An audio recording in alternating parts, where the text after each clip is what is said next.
no one has the right, in my view, to think they have a divine right to success.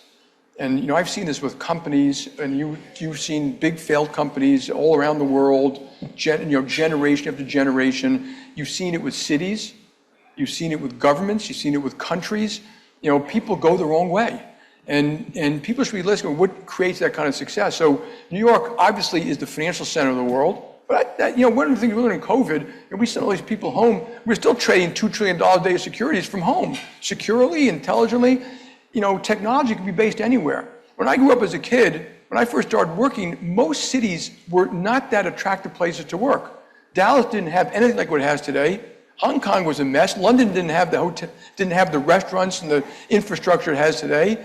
Now every place is competitive. Nashville, Austin, Hong Kong, London, Singapore. So people should think, my God, I have to compete too. Therefore, New York, which already has the brain power and the talent to keep it, they have to be very careful in taxes. They're driving a lot of people out here. Crime, people don't like living in crime, and the crime situation has gotten better. So, I think we should acknowledge that. Affordable housing, a lot of that's local laws. That's got nothing to, banks are perfectly willing to lend into affordable housing. It's the local zoning laws and requirements and things like that. So every city should make a list of what's important that they want to stay and compete. And understand they are competing now with Miami and Nashville and Austin and Plano. And I get calls from governors and mayors saying, what can we do to get you here? What can we do to get you here? And? It's amazing how well they treat it. The only place I get treated like crap is Washington, D.C., and who somehow has become anti-business. Like, how did that happen? America, is like the anti-business kind of headquarters now. And so, when I started at JPMorgan, I think these numbers are accurate. We had something like 35,000 people in New York, and now it's 27 or 29 or something like that.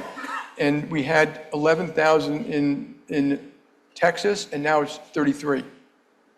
So they built roads for us. We put a thing in Plano. It's a technology center, 10,000 people. I think taxes are virtually zero there. You call up the mayor, you need a bus route to be changed, you need security somewhere, they all take care of it.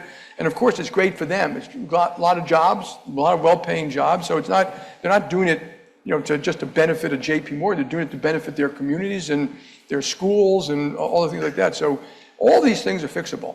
Everything's fixable. If people kind of roll up their sleeves and do it collaboratively. I think we spend too much time fighting here now. The amount of collaboration is so much less than it used to be. It's staggering to me.